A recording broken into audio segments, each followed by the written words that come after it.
In a remote corner of Bavaria, Germany, hidden among trees and silence, stood a small farm. Today, it no longer exists, but its name still echoes the corridors of crime history. Hinterkaifeck, a name that became synonymous with mystery, senseless brutality, and a haunting ghost that lingers over anyone who dares to unravel its secrets. The year was 1922. The world was still recovering from the First World War, and for many, life was slowly returning to normal. But on the Hinterkaifeck farm, normality was about to be shattered in a way so brutal that, even now, more than a century later, the echo of violence and the silence of mystery still force us to ask, what really happened on that March night? This is the case of Hinterkaifeck, the unsolved crime that haunted Germany and led investigators into a labyrinth of false clues, bizarre theories, and one terrifying reality. 6 people were brutally murdered, and the killer lived among the dead for days. He was never, ever found. No witnesses. No culprit. Prepare yourself, because what you're about to hear is more than just a crime story. It's a real-life horror story. The Hinterkaifeck farm was built in 1863, nearly 50 years before the murders. Hinterkaifeck wasn't a village, nor even a proper town. It was a remote property located about 70 kilometers north of Munich, hidden behind dense forests and endless stretches of farmland. By 1922, the area was dominated by open fields and thick woods. The property was home to the Gruber family, Andreas, 63, his wife, Kazilia, 72, their daughter, Victoria Gabriel, 35, and Victoria's 2 children, little Kazilia, 7, and Joseph, 2. Living with them was the family's new maid, Maria Baumgartner, who had only just arrived. The house was isolated. Life was predictable. But beneath that roof lingered a silent tension. Andreas was known in the area as a harsh, authoritarian man and, according to rumors, abusive. There were suspicions of an incestuous relationship between him and his daughter Victoria, one that had allegedly begun when she was just 16. In 1915, the 2 were discovered by a maid, and both were convicted. The father sentenced to a year in prison and the daughter to 1 month. There are reports that Victoria's father, who had carried on this illicit relationship, tried to prevent her from marrying a man named Lorenz Schlittenbauer. As a result, Schlittenbauer began to doubt the paternity of Victoria's son Joseph, and even filed charges against her father. Although he later withdrew the accusations, he would bring them up again.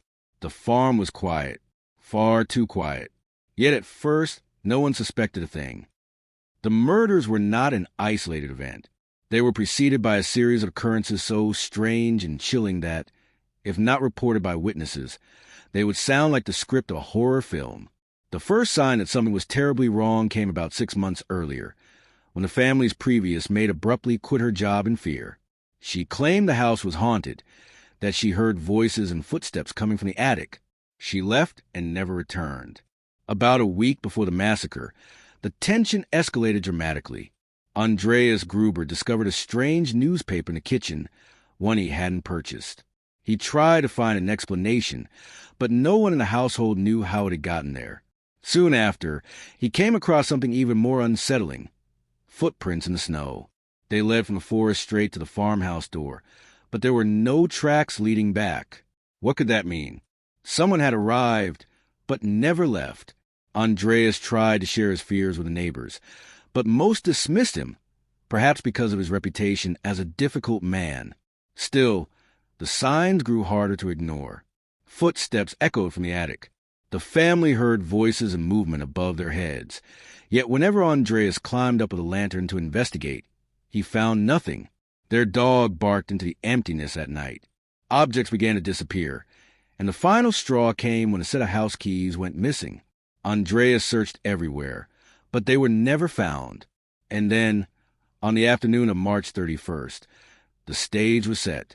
The new maid, Maria Baumgartner, arrived at the farm. Her sister escorted her to the property, left her at the door, and became the last outsider to see the family alive. She had no idea what awaited inside. Maria had come to work, and within hours she would become the 6th victim. What followed was one of the darkest nights in crime history, a night that plunged Hinterkaifeck Farm into a deadly silence. One by one, the members of the family, were lured into the barn. To this day, the exact order of the murders remains unknown. The most widely accepted theory is that Andreas Gruber was the first. He was drawn into the barn and struck down with a mattock, a heavy farming tool used for splitting wood, breaking ice, or digging. After him came his wife, Kazilia, then their daughter Victoria, and finally little Kazilia, the granddaughter. One after another, the killer murdered them methodically and brutally, stacking their bodies in the hay, a chilling coldness. The blows were delivered with staggering violence. Some of the victims suffered multiple skull fractures. One of the faces was left almost unrecognizable. After killing the four in the barn, the murderer entered the house and killed the maid, Maria, as she lay in her bed. Then he turned to the youngest victim, baby Joseph, sleeping peacefully in his mother's room. In total, 6 people were murdered, silently, without a single neighbor hearing a sound. All 6 bodies were later discovered, horribly mutilated. Victoria bore signs of strangulation. Little Kazilia had torn out clumps of her own hair, suggesting she may have witnessed the murders and died last. In the days that followed, the neighbors began to grow suspicious. The family failed to show up at church services. Young Kazilia was absent from school. The milkman noticed that the previous day's delivery was still sitting there. The mailman realized letters were piling up. A mechanic arrived to repair a machine and found the place eerily deserted. The dog was tied up restless, but still alive. The cattle had been fed. Smoke rose from the chimney, a sign that someone was inside. But no one ever answered the door. The farm seemed alive, but its residents were not. On April 4th, the neighbors finally decided to investigate. Entering the property, they discovered the barn, with 4 bodies stacked beneath the hay. Inside the house, they found Maria dead in her bed, covered. Joseph, too, was lifeless in his cradle. The scenes were horrific. Blood had seeped through the floorboards. The police were called, and what followed became one of the strangest investigations Germany had ever seen. One of the most disturbing discoveries was that the killer had apparently stayed on the property for several days after the murders. The cattle had been fed. The kitchen showed signs of recently prepared meals. Smoke rose from the chimney. The dog had water. Whoever committed the crime hadn't fled immediately. He stayed, slept, ate, lived there. The murderer lived among the dead. Even more chilling, some believe the killer may have been on the property before the murders, perhaps hiding in the attic, watching the family, listening to their footsteps, waiting for the right moment. This theory is supported by the lone set of footprints found in the snow leading toward the house, with no return tracks, and by the noises Andreas had reported hearing in the days prior. Investigators scoured the property. They found no signs of forced entry. No strangers had been seen. Fingerprints proved useless, and forensic science was still in its infancy. What followed the discovery was a shameful chapter in the history of criminal investigation. The police of the time, lacking the resources and training available today, committed a series of catastrophic mistakes that ensured the case would never be solved. The crime scene, instead of being sealed off, was quickly contaminated by dozens of onlookers and journalists. The bodies were disturbed before forensic experts arrived. Villagers went in and out of the house. Objects were touched, moved, displaced. Crucial evidence, like footprints and fingerprints, was destroyed before it could even be recorded. The mattock, the murder weapon, was washed and handled carelessly. It's a reality that stands in stark contrast to investigations today. In 2025, a crime scene is an isolated bubble, treated with gloves, DNA kits, 3D cameras, and forensic science that, back in 1922, would have been pure science fiction. At Hinterkaifeck, it was a spectacle of curiosity, where evidence vanished with every step. Chief Inspector George Reingruber and his team interrogated more than 100 suspects, but without physical evidence. The search was hopeless, and nothing concrete was ever uncovered. The victims' skulls were removed and sent to Munich for further analysis, an attempt to identify the exact type of weapon used. But during World War II, the skulls were lost in the bombings. To this day, the bodies remain buried without their heads. Over the years, countless theories emerged. The most obvious, and perhaps the most plausible, pointed to Lorenz Schlittenbauer, the neighbor, Victoria's former suitor, and the possible father of Joseph. When he helped search for the family, witnesses reported that he behaved strangely. He was able to open doors to the house without difficulty, using the very key the Grubers had reported missing before the murders, a key Schlittenbauer supposedly claimed to have found in the lock. Suspicious, isn't it? He was also accused of having an interest in the family's inheritance. There was also a darker theory, revenge for incest. Rumors suggested that Andreas had been abusing his own daughter, and that Joseph might have been a result of that abuse. Someone close to the family, outraged by this, might have decided to take justice into their own hands. But then, why kill everyone? The children? Even the maid? Some believed the crime had been committed by itinerant criminals, vagrants, beggars, or deserters from the war. Yet nothing had been stolen. Another theory pointed to Victoria's husband, Carl Gabriel, who was said to have died in the war. But the story of his death was murky and never fully confirmed.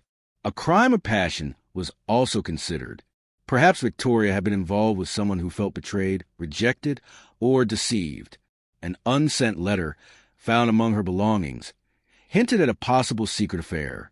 Many theories were raised during the investigation, but the darkest of all suggested that the killer was a family member, someone close enough to know their routines, someone who knew how to lure each victim into the barn, who knew where the tools were kept, who knew the paths, the sounds, the habits. So many theories, aren't there?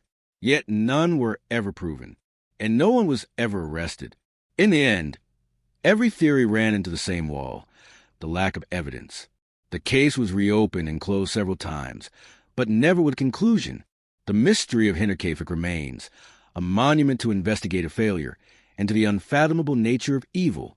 Time passed, a century, in fact, and yet the Hinterkaifeck case still haunts us. But why?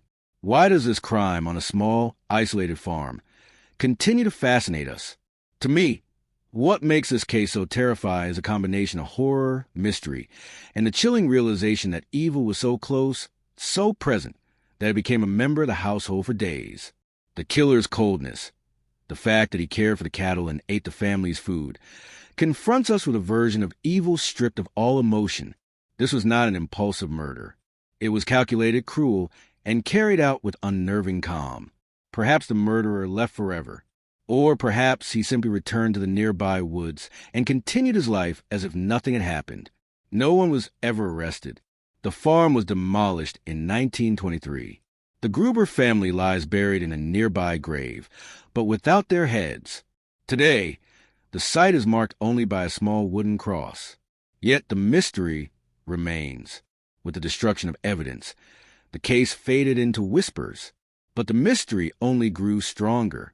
Books have been written. Paranormal investigators have visited the site. Documentaries have been produced. Investigative podcasts have re-examined the crime with modern technology. In 2007, Munich police revisited the files. A new suspect was identified, but his name was never made public. According to investigators, he was already dead, and nothing more could be done. What makes Hinterkaifeck so terrifying isn't just the brutality of the crime. It's the silence, the loneliness, the idea that someone lived there, under the same roof, before and after the deaths. Someone who heard laughter, footsteps, prayers, and then nothing. Someone who fed the cows and waited while no one noticed. More than 100 years have passed since 6 lives were brutally taken at Hinterkaifeck. And even with the advances in science and criminal investigation, the silence remains. This forces us to confront an unsettling question. Is justice always possible? Or are there crimes destined to be lost in time, buried beneath layers of fear, neglect, and indifference? Perhaps the killer was never caught because we never truly wanted to know who he was. Or maybe the answer lies in the details we overlooked. In the eyes of those who were closest, the mystery of Hinterkaifeck, the case of the cursed farm, shows us that reality can be far scarier than any fiction. It makes us question human nature, justice, and how the truth can vanish over time. If you're as intrigued by this story as I am, and if you enjoy exploring the darkest corners of crime history, then you're in the right place. If you enjoyed this video, don't forget to leave a like. It really helps the channel grow. Comment below with your theory about the case. Do you think it was a neighbor, Victoria's husband, or something completely different? I'll read every single comment. And if you know someone who's also fascinated by true crime and mystery, share this video with them. And most importantly, subscribe to the channel and hit the bell so you won't miss the next videos, because there are still many mysteries waiting to be uncovered. Thank you for watching, and see you in the next story.